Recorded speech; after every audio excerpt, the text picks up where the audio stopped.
Welcome to this video for the Advanced Higher Physics course on the electromagnetism topic, and this is looking at the force on a current carrying conductor.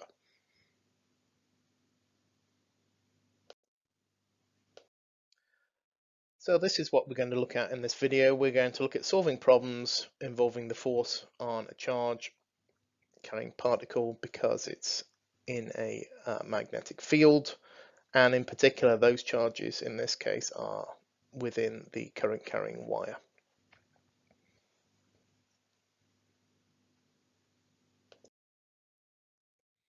So let's have a little reminder of the particles and waves topic. So in the particles from space topic, looking at the northern lights and charged particles entering the Earth's atmosphere, we learnt that the force on these particles was equal to the charge times their velocity times the magnetic field strength B. So we're now going to say what would happen if we place a current carrying conductor into a magnetic field, because a current is a flow of negative charges, and so they're going to experience a force within the wire, and hence the wire itself is going to move due to that force on the charges within it. So we have the definition for current, and we know that speed is distance over time, and we can change the relationship for a single charge that moves perpendicular to the magnetic field. So we've got our relationship at the beginning there, B times Q times V, and we keep the field strength, but the charge is the current times the time, and the speed is the length divided by the time. We can see that time is going to cancel here, so we are left with the expression F equals B times I times L. We can extend this relationship to be particularly universal by adding in the sine theta at the end of our relationship here. So if the wire is at an angle of 90 degrees between the magnetic field and itself, then the sine of 90 is 1, so that'll be the maximum force. If the wire was acting along the field lines, then there would be no force at all, because the sine of 0 is 0 from there. We can use the right-hand rule, as we did at higher, to determine the force on the conductor, because that's the same as the force on the charges. So remember, when we are looking at our right-hand rule, we have our first finger, which is the direction of the field. So in this case, the direction of the magnetic field. And this is our first finger here, and it's pointing from north to south because the arrows are going that way. And we've got the second finger, the direction of the negative charges. So this is the negative side of the battery here. So the current is going this way. The flow of negative charges is going that way, which is why this finger here, which is perpendicular to the other one, is in that direction. And then the force, which is the motion, or the force, is the thumb pointing upwards. And so this can tell you which way that the wire is going to move, up or down, when placed between two north and south magnets and a current flowing between it.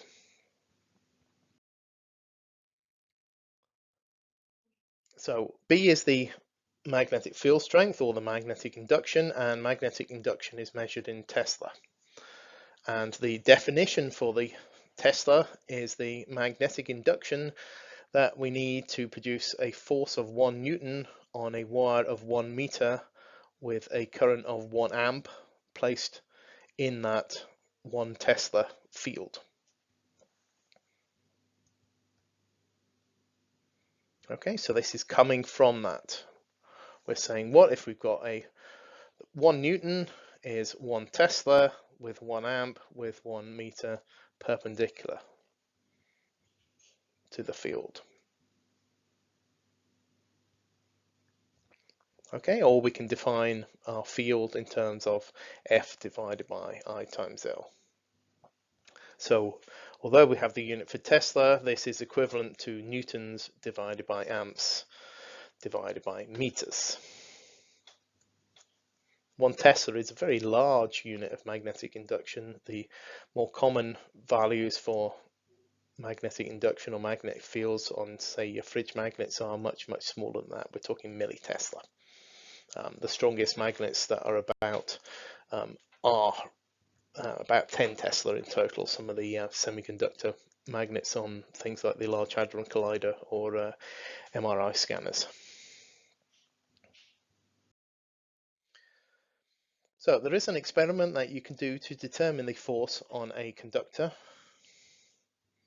and to look at this relationship and to see if it is true that the force is proportional to the current, or to allow you to determine the strength of the magnet having measured what it is. So it's quite a simple experiment that is usually carried out in class, where you've got a balance and you put the magnets on top of there with your north and south, so you've got magnetic field between the two, and then you place a piece of wire between the two, and you have a circuit, often with a variable resistor, that allows you to adjust the current, and you simply switch on, and the force will, if you have it arranged correctly, will be downwards and increase the reading on the balance, and that will be equivalent to the force due to the on the conductor there. Okay, the wire is stiff, so it stays in position. You want to arrange it so that it's perpendicular between the magnets, and it's in the center of the magnets as well. And depending on the direction of the current, you can determine whether the force is going to be upwards or downwards. So we can work out what it is in this particular case, because we've got the negative connection coming in to the side of the wire before there. So our flow of charges is going into the page. Our field is going north to south. So if you've got your right hand, your first finger should be pointing to the right of the screen from north to south. Your second finger, the direction of negative charges, will then be pointing into the screen, into the page, and your thumb is then pointing upwards. Okay, if we turn on the camera here, we can probably see that. Let's have a look. Can we do that? Apparently not. Okay, so this is going to produce an equal and opposite force on the magnets downwards because of Newton's third law. We can measure the reading and we can measure the current. And we can draw a graph of the current against the force. And because we've got F equals B times I times L sine theta is 1, so we've got F equals BIL. And if we're plotting a graph of force against current, then the gradient will be B times L. So if we measure the length, we can then work out the magnetic induction. Okay, so here's some readings that we happen to have. Okay, one thing to notice, if you do it in class, you get readings of grams rather than readings of newtons, because we don't usually have a Newton balance, but we do have some accurate balances, and therefore you have to change the grams reading, multiply by G to give your force in newtons to actually work out the force. Okay, you can then plot the graph of the force and the current like that, and you get a graph that may look something like this one here, and we've got a particular gradient there, 1.74, and because we've plotted y as f and I as x, b and l are the other bits which will make the gradient, and therefore our magnetic field there will be the gradient divided by the length of the wire to give us 33 millitesla for the strength of our little magnets between the two.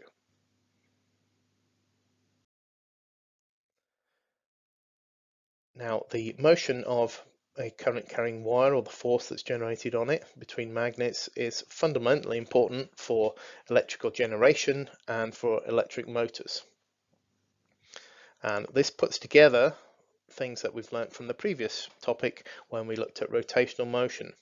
So if we're looking at the wire, there will be a force experienced on the wire. We can use our right hand rule to see that in this case the left hand side of the motor is going upwards and the right hand side is going down. Do watch here, the arrows here this is an English diagram, so the arrows here are showing conventional current rather than the flow of electrons, so it's not the best diagram, I've just noticed. So really, because we've got the battery here, this is the negative, so the negative charges will be going this way and that way. Okay, so we can use your fingers to get that true, to check the direction of the forces that you've got. So first finger field, north to south, second finger direction of negative charges, and if you do that on the left hand side, your thumb should be pointing upwards. If you do it on the right hand side, your thumb will be pointing downwards. So it's rotating in an anti-clockwise direction. Okay, if we have a force at a distance from an axis of rotation, because this is a certain distance, r from those two, then we will recall from the earlier rotational motion unit that effectively we have a torque. So we've got a torque which is F times R, and because we've got an equal force up and down, we've effectively got 2FR as it turns there. And so that can allow us then to work out some things like its angular velocity if we're given other properties, like its moment of inertia, for example. Okay, notice that the magnets aren't straight, the magnets are curved, and that's because that allows the coil to be at 90 degrees to the magnetic field at all times, and so that produces the maximum force.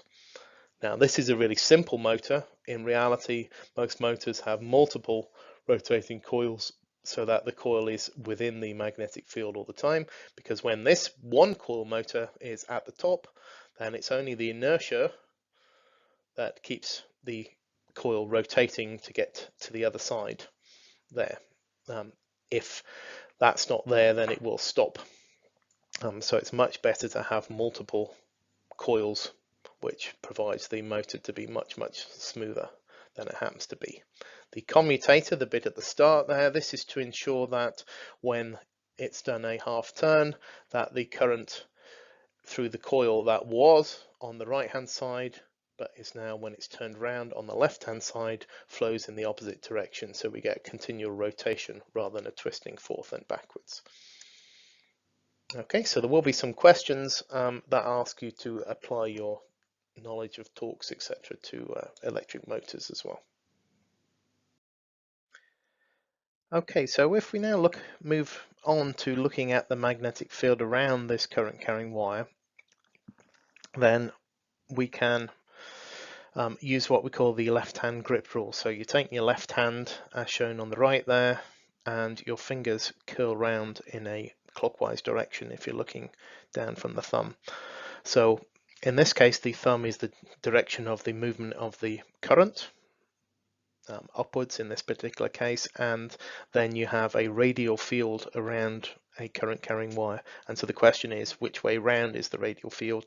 You can do it with plotting compasses, which is what the graphic in the middle is trying to show, that you could put plotting compasses around a wire and you could see them all turn round to show there's a radial field, and you could put rings of them to show that they're all in the same direction and all going around that way. Okay, so this gives this circular or radial field that's around a particular wire.